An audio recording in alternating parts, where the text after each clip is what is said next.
Welcome back दोस्तों। आज की मूवी का नाम है आनुम पेन्नुम और एक मलयालम लैंग्वेज मूवी है जो रिसेंटली इसी साल रिलीज हुई। आनुम पेन्नुम का मतलब है मेल फीमेल। इस मूवी में 3 अलग अलग टाइमलाइन के 3 अलग अलग कहानियों को दिखाया गया है और वो कहानियाँ एक मर्द और औरत के बीच के रिलेशनशिप, लव और लस्ट के बारे में है। होल मूवी का ड्यूरेशन 1.5 घंटे का है।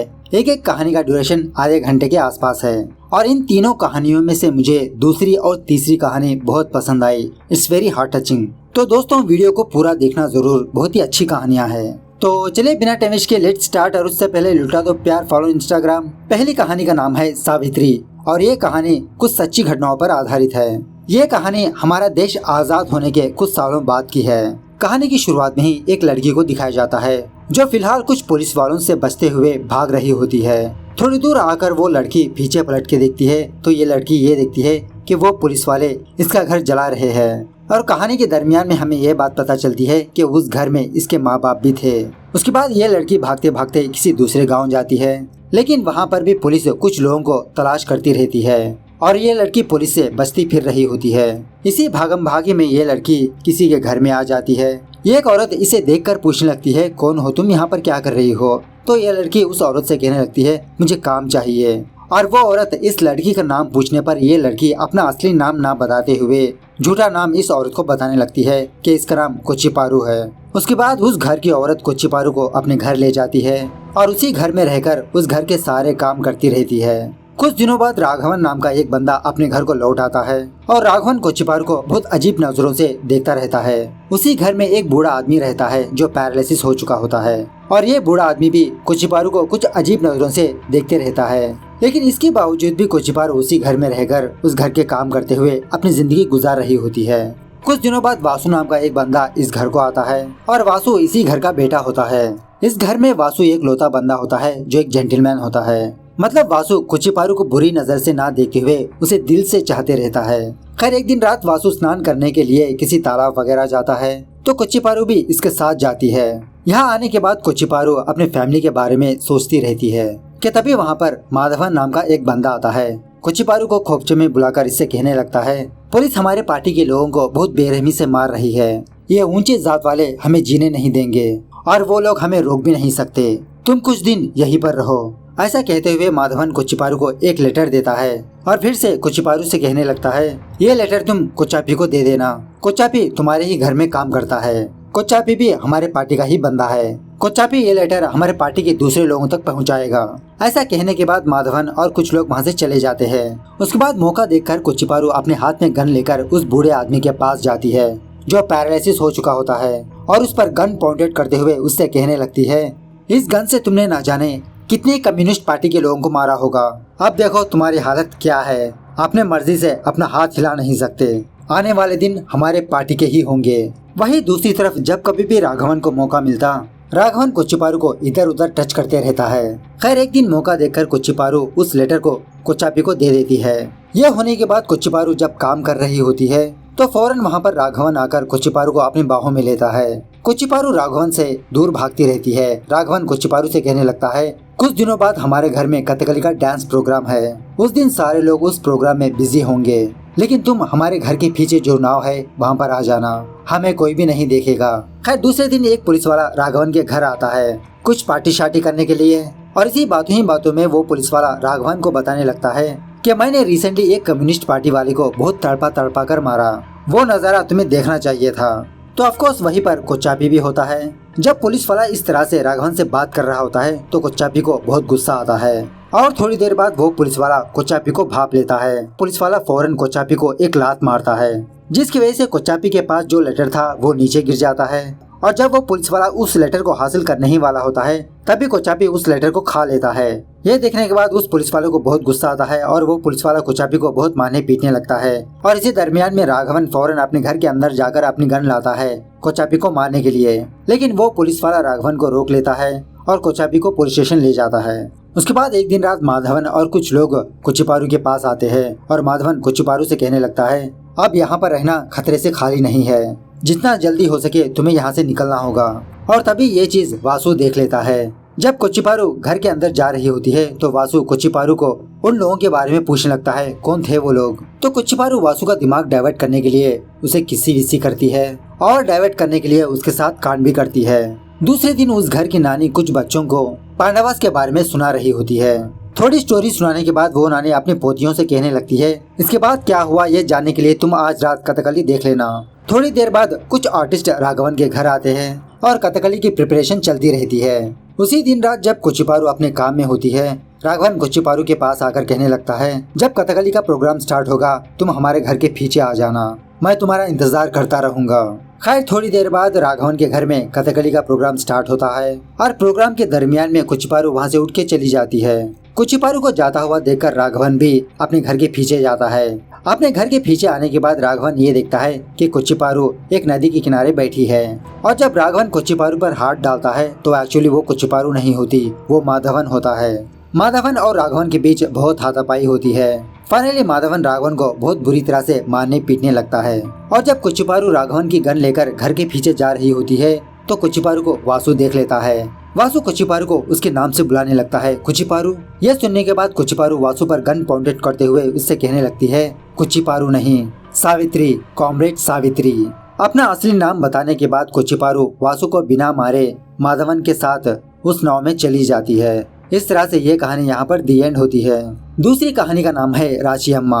लिटरली ये कहानी मुझे बहुत पसंद आई। कहानी की शुरुआत में ही एक बंदे को दिखाया जाता है और उसका नाम है कुटी कृष्णन और कृष्णन फिलहाल अपने ओनर के घर आया हुआ रहता है। कुछ सालों पहले कृष्णन इसी ओनर के पास एक फैक्ट्री में काम किया करता था, लेकिन जब कृष्णन अपने ओनर के पास आता है मिलने के लिए तो इसका ओनर मर चुका होता है। इसके ओनर की बीवी होती है। तो इस तरह से कृष्णन और अपने ओनर की फैमिली के बीच कुछ बातें होती रहती है। तभी वहाँ पर दूध देने के लिए राची अम्मा आती है।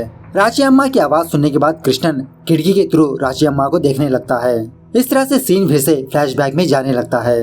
कुछ सालों पहले कृष्णन अपने फैमिली से दूर इस गाँव आया था और कृष्णन एक चाय पत्ती के फैक्ट्री में एज ए सुपरवाइजर की तरह काम करते रहता है। कृष्णन की देखरेख करने के लिए उसी के घर में एक लड़का होता है, मतलब खाना पकाना, घर का काम करना वगैरह वगैरह। और उसी वक्त पहली बार कृष्णन राची अम्मा को देखता है। अब राची अम्मा के बारे में बात करें तो राची अम्मा तमिल और मलयालम दोनों मिक्स करके बात करती रहती है, क्योंकि इसके माँ बाप में से एक तमिलियन होते हैं और एक मलयाली होते हैं। अपने माँ बाप गुजरने के बाद राची अम्मा यहीं पर रहकर कुछ भैंसों को खरीद के उन भैंसों से दूध निकालकर गांव में बेचती रहती है और उसी तरह राची अम्मा कुछ एक्स्ट्रा इनकम के लिए उस गांव के लोगों को ब्याज पर पैसे भी दिया करती थी। राची अम्मा कृष्णन के घर भी आती थी उसे दूध देने के लिए। इस तरह से इन दोनों में बहुत अच्छी दोस्ती हो जाती है। राची अम्मा का स्वभाव देख के कृष्णन राची अम्मा को लाइक करते रहता है। एक दिन कृष्णन जब मार्केट जाता है तो कृष्णन राची अम्मा को देखते रहता है। तभी वहाँ पर एक बंदा कृष्णन के पास आकर राची अम्मा के बारे में अनाप शनाप बकने लगता है। कृष्णन को बहुत गुस्सा आता है और कृष्णन उस बंदे को मारने पीटने लगता है। तभी वहाँ पर राची अम्मा आकर कृष्णन को रोक देती है और राची अम्मा समझ जाती है कि कृष्णन राची अम्मा के लिए ही उस बंदे से झगड़ा किया। राची अम्मा कृष्णन से कहने लगती है लोगों का काम है कहना, वो लोग कहते रहेंगे, ये मेरे लिए कोई नई बात नहीं है, मैं हर रोज ऐसे लोगों की बातें सुनती रहती हूँ। खैर जैसे जैसे दिन बीतते जाते हैं कृष्णन वहाँ के माहौल को बहुत पसंद करने लगता है और एक दिन अचानक से कृष्णन को स्मॉल पॉक्स हो जाते हैं और जब वो लड़का कृष्णन के पास आने की कोशिश करता है तो कृष्णन उस लड़के को वहीं पर रोक देता है और उससे कहने लगता है कि तुम 1 महीने के लिए मेरे घर मत आओ, तुम्हें छुट्टी है। इस तरह से बेचारा कृष्णन बिना इलाज करवाए अपने घर में ही रहता है। और जब राची अम्मा कृष्णन के घर आती है उसे दूध देने के लिए तो राची अम्मा कृष्णन की हालत देखकर उसकी बहुत सेवा करने लगती है। वक्त पे उसे खाना खिलाती है और नीम के पत्तों से कुछ मंत्र वगैरह पढ़ती रहती है। हर रोज राची अम्मा अपने घर का काम खत्म करके वो कृष्णन के घर आती कृष्णन की देखरेख करने के लिए। ये देखकर कृष्णन राची अम्मा को और पसंद करने लगता है। खैर जब कृष्णन ठीक हो जाता है तो कृष्णन अपने फेवरेट प्लेस के पास जाकर बैठा हुआ रहता है। तभी वहाँ पर राची अम्मा आती है। कृष्णन राची अम्मा को अपने पास बुलाता है और धीरे धीरे राची अम्मा का हाथ पकड़ता है और जब कृष्णन राची अम्मा को अपने दिल की बात कहने ही वाला होता है, राची अम्मा कृष्णन से कहने लगती है मेरी माँ मरते वक्त मैंने मेरी माँ से वादा किया कि मैं कभी भी गलत काम नहीं करूँगी। उसी तरह मैंने मंदिर में जाकर एक व्रत भी रखा कि मैं कभी भी गलत काम नहीं करूँगी। ये सुनने के बाद कृष्णन चुपचाप वहाँ से चला जाता है। राची अम्मा इसका प्यार ठुकराने की वजह से कृष्णन उस जॉब को छोड़ देता है और उसी तरह उस शहर को भी छोड़ देता है। दूसरे दिन राची अम्मा जब कृष्णन के घर आती है तो उस घर में कृष्णन नहीं होता। उसके बाद सीन फिर से प्रेजेंट डे पर शिफ्ट होता है, जहाँ पर इतने सालों बाद कृष्णन राची अम्मा के घर आता है। राची अम्मा कृष्णन को देखकर बहुत खुश होने लगती है और उससे पूछने लगती है, अरे कृष्णन कैसे हो, ठीक हो? सुना है तुम्हारी शादी हो चुकी है और तुम्हारी एक बेटी भी है जिसका नाम है विजयलक्ष्मी। क्या तुम अपने बीवी बच्चे को साथ में नहीं लाए? कृष्णन कहने लगता है, नहीं, मैं अकेला ही आया हूँ। मेरी छोड़ो, तुम बताओ तुम कैसी हो? क्या तुमने अभी तक शादी नहीं की? राची अम्मा कहने लगती है, सारे लोग मेरे पैसों को देखकर ही मुझसे शादी करने के लिए आए, ना ही कि मुझे, इसीलिए अब मैं शादी करना नहीं चाहती। और वैसे भी मेरा भी एक वारिस है। पता है मेरा वारिस कौन है? उसका नाम है विजयलक्ष्मी, तुम्हारी बेटी। मेरे मरने के बाद मेरी सारी प्रॉपर्टी तुम्हारी बेटी की ही है। ऐसा कहते हुए राची अम्मा कृष्णन को कृष्णन की फोटो दिखाती है। मतलब एक्चुअली राची अम्मा कृष्णन से बहुत प्यार करती थी। उसी की याद में अपने घर में कृष्णन की फोटो रखी। ये फोटो देखने के बाद कृष्णन राची अम्मा से पूछने लगता है, इतना प्यार करती हो तुम मुझसे, मुझे क्यों नहीं बताया? राची अम्मा कहने लगती है, उस दिन मैंने तुमसे एक बात कही थी कि मैं कभी भी गलत काम नहीं करूँगी, और मैंने सोचा कि शायद तुम ऐसा कहोगे कि प्यार करना कोई गलत बात नहीं है, मुझे समझाओगे, लेकिन तुम तो चुपचाप वहाँ से चले गए। उसके बाद वो नौकरी छोड़ दी और इस गांव को भी छोड़ दिया। इस तरह से ये दोनों एक दूसरे का हाथ पकड़कर बहुत रोने लगते हैं। तीसरी कहानी का नाम है रानी। कहानी की शुरुआत में ही दो दोस्त अपने कॉलेज की कैंपस में बैठकर कुछ इस तरह से बात करते रहते हैं। राइट वाला बंदा लेफ्ट वाले बंदे से कहने लगता है, तुम लाइफ को सही तरह से एंजॉय नहीं कर रहे। मुझे देखो, लास्ट वीक मैं और मेरी गर्लफ्रेंड लॉन्ग ड्राइव पे गए थे, फॉरेस्ट एरिया को गए थे, नेचर को एंजॉय किया। नेचर की बात ही अलग है। तुम और तुम्हारे फ्रेंड्स हर हमेशा होटल रूम्स को ही जाते हैं। एक बार तुम अपनी गर्लफ्रेंड को फॉरेस्ट एरिया ले जाओ, नेचर का मजा ही कुछ और है। दूसरे दिन ये लड़का अपनी गर्लफ्रेंड के पास आकर कहने लगता है कि कल हम फॉरेस्ट एरिया चलेंगे, लेकिन ये लड़की अपने बॉयफ्रेंड को मना कर देती है और उसे कहने लगती है, मैं फॉरेस्ट वगैरह नहीं आ सकती, हो सके तो हम मूवी चलेंगे।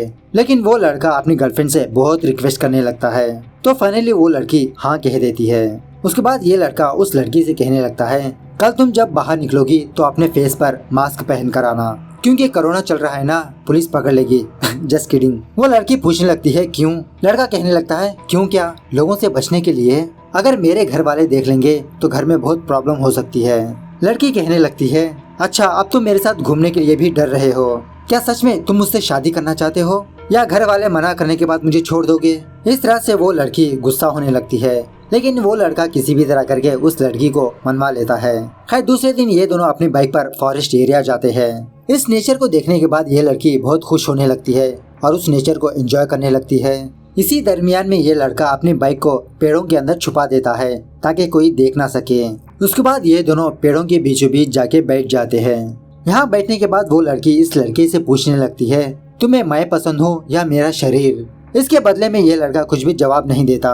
उसके बाद ये लड़की उस लड़के से एक और सवाल पूछने लगती है, अच्छा तुम मुझसे ये बताओ कि तुम मुझसे कितना प्यार करते हो? बदले में वो लड़का कहने लगता है, मैं भूखा रहकर भी तुम्हें खाना खिलाऊंगा, मैं नंगा होकर भी तुम्हें कपड़े पहनाऊंगा, अगर किसी परेशानी की वजह से मुझे नींद ना आए फिर भी मैं तुम्हें चैन की नींद दूंगा, इतना प्यार करता हूँ मैं तुमसे। उसके बाद धीरे धीरे ये दोनों चुम्मा चाटी करने लगते हैं। सीन फिर से एक बूढ़ा बूढ़ी पर शिफ्ट होता है। ये बूढ़ा आदमी उस बूढ़ी औरत से कहने लगता है कि अभी अभी मैं हल्का होने के लिए जंगलों में गया था, वहाँ पर मैंने दो प्रेमियों को देखा।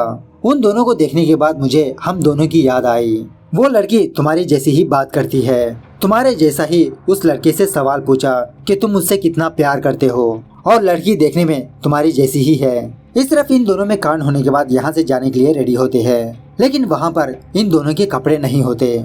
ये दोनों अपने कपड़ों को इधर उधर ढूंढने लगते हैं, लेकिन वहाँ पर इन दोनों के कपड़े नहीं होते, जिसकी वजह से वो लड़का रोना शुरू कर देता है। इस तरफ एक बंदा उस बूढ़े आदमी के घर आता है, उस बूढ़े आदमी को कुछ पैसे देता है। वो बूढ़ा आदमी उन पैसों को गिनते हुए अपनी वाइफ से कहने लगता है, 2 फोन देने के बावजूद भी उसने मुझे सिर्फ 7,000 रुपए दिया। ऐसे कहते हुए वो बूढ़ा आदमी उन पैसों को अपनी वाइफ को देता है। वो बूढ़ी औरत उस बूढ़े आदमी से पूछने लगती है, अरे सिर्फ फोन ला देते तो काफी होता ना, उनके कपड़े लाने की क्या जरूरत थी? तो वो बूढ़ा आदमी अपने वाइफ से कहने लगता है, इट्स जस्ट फॉर फन। साला बुढ़ऊ, वहाँ पर वो दोनों बेचारे लंगे पड़े हैं और इस बुढ़ऊ को फन की पड़ी है। खैर इस तरफ ये लड़की रोते हुए लड़के से पूछने लगती है, तुमने कहा था ना अगर तुमको पहनने के लिए कपड़े नहीं होंगे तो मुझे कपड़े ला के दोगे, अब मुझे कपड़े चाहिए, ला के दो। लेकिन उस लड़के को कुछ भी समझ में नहीं आता, वो ऐसे ही रोते रहता है। वो लड़की कहने लगती है, तुम ऐसे ही यहाँ पर रोते रहो, मैं यहाँ से जा रही हूँ। इस तरह से ये कहानी भी यहाँ पर दी एंड होती है। चलिए भाई, सब लोग आशा करते हैं कि वो बुढ़ाऊ इन दोनों को उनके कपड़े वापस कर दे। तो आप लोगों को कौन सी कहानी पसंद आई कमेंट करके बताना जरूर। मिलते हैं अगली वीडियो में, तब तक take care, bye bye, see you soon.